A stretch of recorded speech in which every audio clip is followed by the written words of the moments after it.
Jean-Marc Bézil, François Paquette, Serge Trudel, retour de Go Radio X de ce lundi 22 novembre. On va jaser de jovialisme, messieurs, parce que c'est assez morose de même. Ouais. Et sans vouloir faire de jeu de mots avec le fondateur du mouvement, Moreau.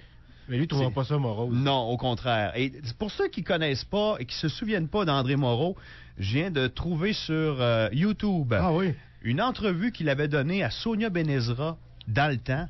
Mais ça va vous donner une bonne idée du personnage. Voici donc ce que ça avait donné avec André Moreau. C'est bien. Bien, disons...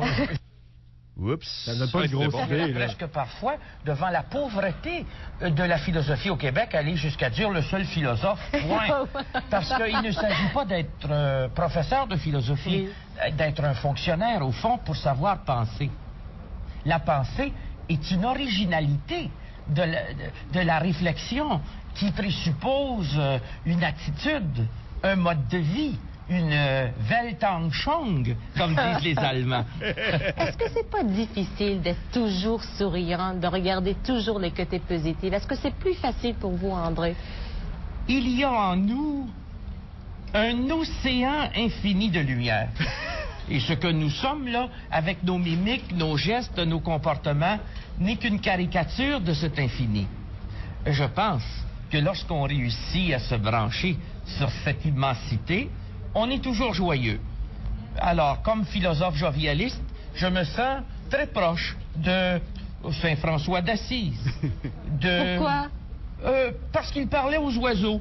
Et moi aussi, je parle aux oiseaux. Je suis allé me promener sur la ferme McDonald il y a quelque temps. Oui. Et en levant les mains au ciel, les oiseaux sont venus sur mes doigts. Alors, je me suis aperçu que c'était possible. Ah, c'était tout un personnage qui faisait souvent partie du paysage télévisuel. Je me souviens de cette entrevue précise. Ah oui, tu vrai? Oui. Bon, écoutez, le mouvement jovialiste, ça a existé, ça a été d'abord fondé il y a 40 ans. Ça a existé une vingtaine d'années, puis c'est depuis 20 ans à peu près qu'on avait comme mis ça sur les tablettes. Ouais, et ben là, en 92, ça a arrêté. Bon, c'est de retour. Et pourquoi, en 2010, on décide de revenir avec le mouvement? On va parler avec le président, Nicolas Lehoux, parce que là, le mouvement renaît de ses cendres, mais en même temps fête ses 40 ans. Alors, Nicolas Lehoux, bonjour. Bonjour à tous. Bonjour. Alors, on est jovial aujourd'hui? En effet. Bon, qu'est-ce qui pousse les gens à embarquer dans ce mouvement, d'abord qui a été fondé il y a 40 ans? Nicolas, vous devez pas être très vieux, là.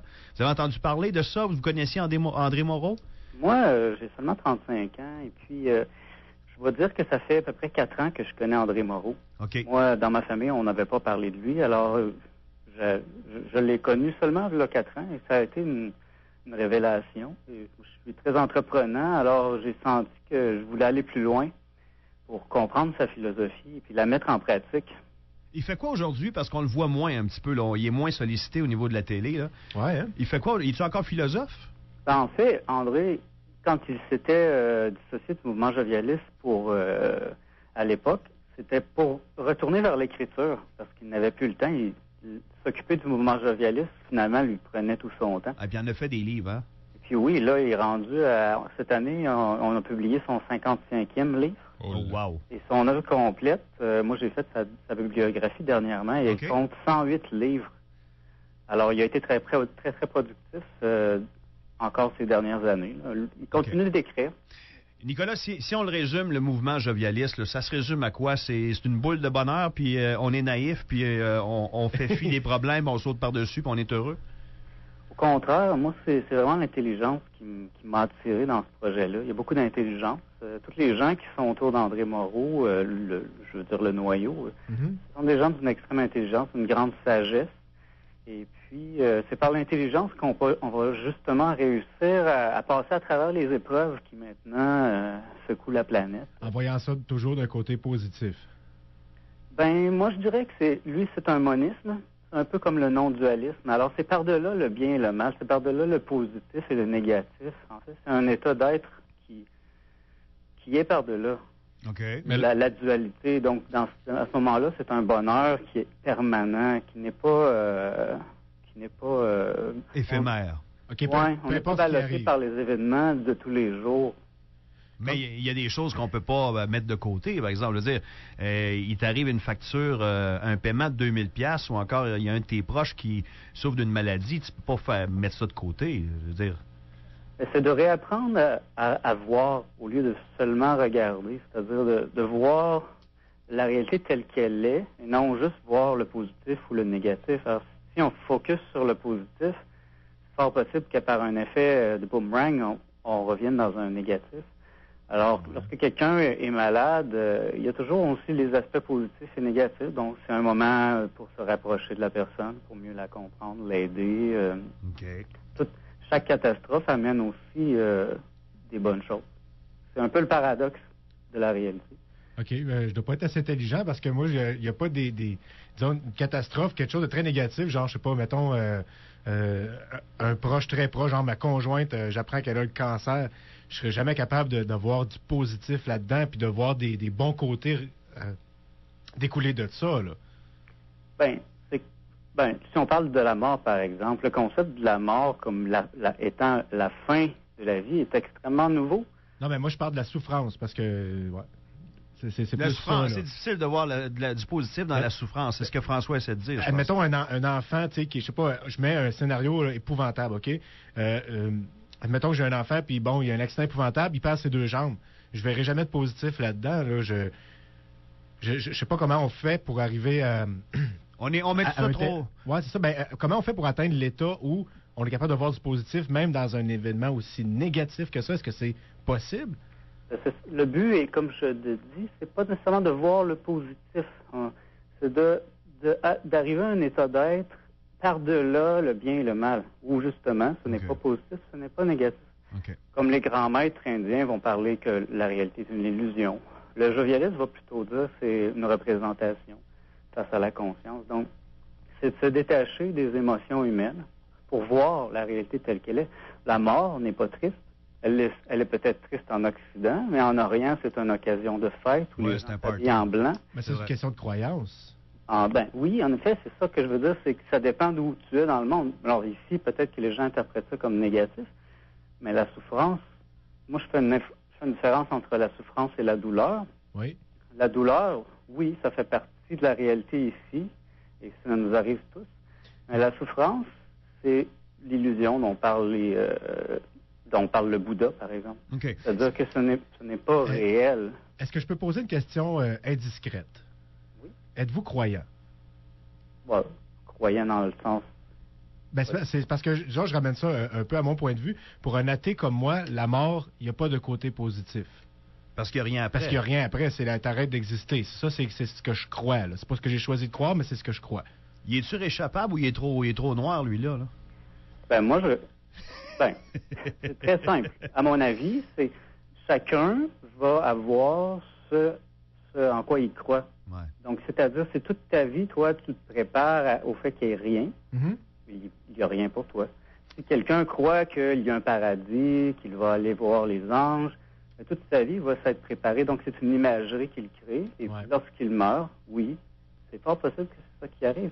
Quelqu'un qui se croit immortel, il est fort possible qu'il soit immortel. Il va s'être préparé toute sa vie à ne pas s'identifier à sa personne. C'est-à-dire, lorsque je vais mourir, par exemple, je ne serai pas identifié à Nicolas Lehoux, le programme qui me sert à vivre sur la Terre. Ouais. Je suis plus que Nicolas Lehoux. OK, mais encore là, ça t'appelle à une spiritualité. On peut dire, oui. Ouais. OK. C'est pas politique, votre mouvement, là, le mouvement jovialiste, là. Non, c'est anti-politique. C'est anti-politique. Bon. Moi, j'ai souvent vu André Moreau parler de son entourage. Il était souvent entouré de belles femmes et il profitait de cette abondance. Et c'était souvent son discours. Puis d'ailleurs, c'était peut-être un peu le commun des mortels ou le gars, entre guillemets, normal. C'est peut-être l'avantage qu'il voyait que Moreau avait l'air d'avoir bien du fun, là, de se payer à la traite sur Terre. Est-ce que c'est encore ça, le mouvement jovialiste, ou je suis d'un patate, là? Ça, là, tu me parles d'André Moreau en particulier. Oui, là, je parle d'André Moreau, oui. André Moreau, moi, ça m'impressionne beaucoup. Il a 70 ans, il a encore 3 compagnes. Il y a 3 compagnes. Moi, je trouve ça beau de voir quelqu'un qui est encore vivant, qu'un créateur, c'est très inspirant. Moi, je suis artiste, alors de voir que cet homme-là est capable d'être encore sexuellement actif, amoureux à 70 ans. Moi, j'avais jamais vu ça avant.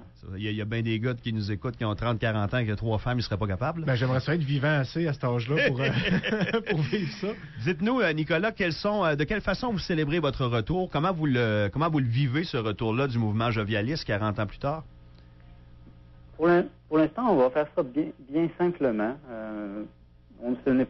Pour l'instant, ça ne sera pas comme à l'époque, parce qu'à l'époque, quand André Moreau était à la télévision, était très connu, alors il y avait beaucoup de monde. Ouais. Pour l'instant, il a été un peu en arrière-scène depuis les 12 dernières années. Alors, mon but n'est pas nécessairement de faire quelque chose aussi tapageur d'à l'époque, mais... C'est pas un gros choix que ça, là? C'est d'aller chercher les gens qui veulent vraiment apprendre à être heureux, ou apprendre à être intelligent, ou être créatif, puis... Mais M. Lehoux, c'est tout le monde qui veut être heureux. Il n'y a pas personne qui ne veut pas être heureux. Ben, tant mieux. mais c'est pas une déclaration que je fais. Je veux dire, je pense qu'il n'y a pas personne qui court après le malheur volontairement. Là. Moi, je sais pas. Je regarde la planète et j'ai l'impression qu'il y en a beaucoup qui courent après la guerre, après la douleur, la souffrance. Je dirais que les gens se jettent directement dans la gueule du loup. Okay. Puis on regarde la réalité sur la planète Terre présentement. Là. Ouais, mais je pense pas que personne court après la guerre. Ils la subissent, puis peut-être qu'ils courent après, mais c'est parce qu'ils sont un peu esclaves de certaines croyances ou d'une philosophie qui est probablement contraire à la vôtre. Mais je me demandais, est-ce que ça implique quelque chose d'être membre des jovialistes?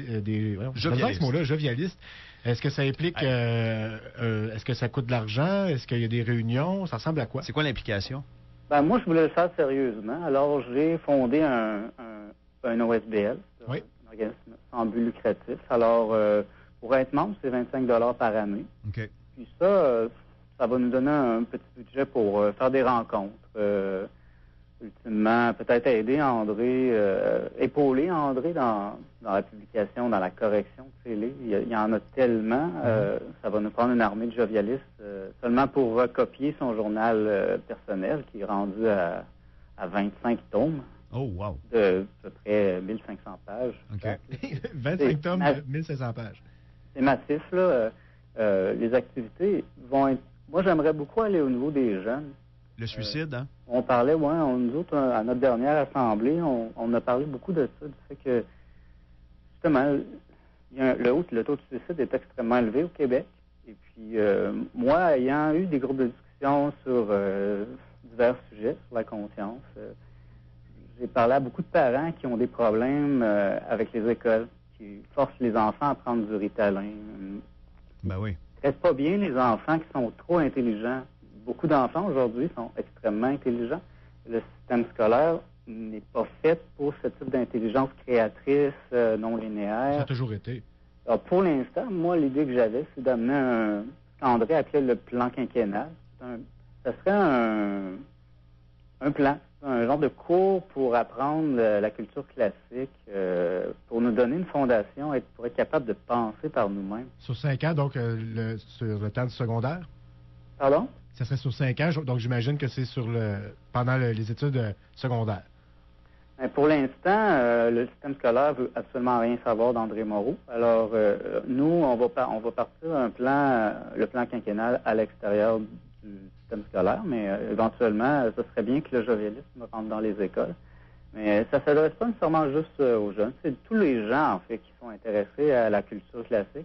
Moi, je dis les jeunes parce que c'est surtout les plus jeunes, puis même les gens de mon âge. Nous autres, on n'a pas bénéficié du cours classique à l'école.